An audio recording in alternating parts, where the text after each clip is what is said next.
Welcome to Mambuaya Cave ng Barangay Puntado, Labo, Camarines Norte.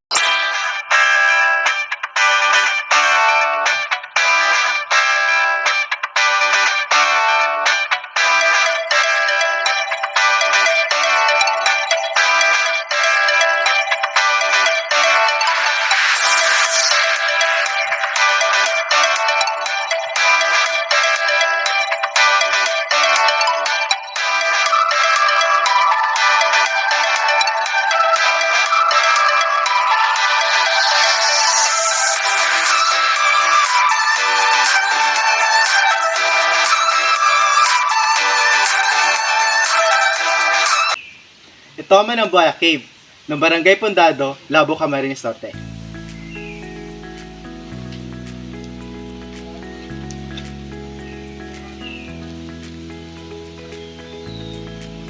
At kung makikita nyo, kapit ko ang lubid. Ito ang patungo sa baba nitong cave. Una, magdahan-dahan lang kayo kasi madulas dito.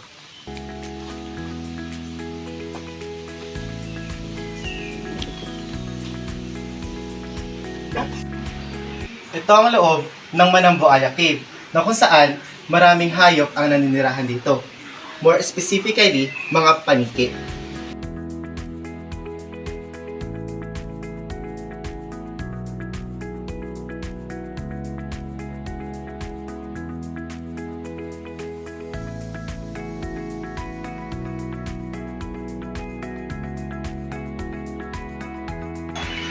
At ngayon, nandito na tayo sa pinakaloob ng Mambuaya Cave. At kung mapapansin niyo, may hawak akong uri ng lupa dito sa loob ng Mambuaya Cave na kung saan ito ay clay soil. And kung mapapansin natin dito sa pinakaloob ng Mambuaya Cave, meron tayong makikita na napakalalaking mga bato. So ngayon nandito tayo sa kalugsong na Mambuaya Cave na kung saan is makikita natin tong posisyon na to. Sabi ng tour guide namin is dati nakapwesto dito yung cruise, and tuwing Holy Week or mahal na araw is meron ditong namamanata. And so kung makikita natin, itong loob na to is sobrang lalaki ng mga bato, and sabi rin nila bawal dito magtagal dahil sa amoy ng ihi ng mga paniki. Isa sa mga puno na matatagpuan dito sa Mambuaya Cave ay ang santol. Ang santol ay native sa Southeast Asia, particularly sa Indonesia, Malaysia, Thailand at dito sa Pilipinas. Ito ay kabilang sa genus Sanduricum, or mas kilala sa scientific name nito na Sanduricum quetjade. May taas ito na 50 to 150 feet. At alam nyo ba na ang bark at leaves nito ay ginagamit bilang traditional medicine upang ipanggamot sa diarrhea, fever, at skin infections. Isa din sa matatagpuan sa cave na to ay ang bamboo, o kilala kung tawagin ay kawayan. Scientific name niya is Bambosa vulgaris. Isa sa kilala ang kawayan sa structure sa paggawa ng mga materials na tulad na lamang ng balsa o kubo o other furniture and other handcraft materials. And nag-absorb din siya ng carbon dioxide and releasing oxygen into the atmosphere. Isa rin sa matatagpuan natin dito sa cave ay ang baging. Ang baging ay isang uri ng halaman kung saan mas madalas natin makikita o matatagpuan sa kagubatan. Ito ay mahalaga sa ecosystem kasi parte siya ng puno at kagubatan.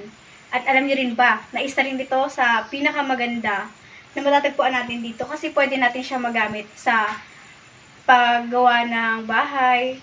Kapag tayo mag-hike, pwede natin siyang gamitin kapag tataas tayo sa mga matataas na lugar. Alam niyo ba na maraming nagkalat na gastropods or snail kung tawagin sa atin? Tulad halimbawa ng hawak kong ito, isa itong buhay na snails na pwedeng makita kung saan dito. Kung makikita nyo ay maraming naman nagkalat na patay na snails. Dahil according sa tour guide namin ay maaari rin daw itong makain. Kung kaya maraming nagkalat na mga patay na. So yun po, nakita na po natin ang kagandahan ng Mambuaya cave dito na kung saan nakita natin na iba-ibang features ng Manambuaya Cave.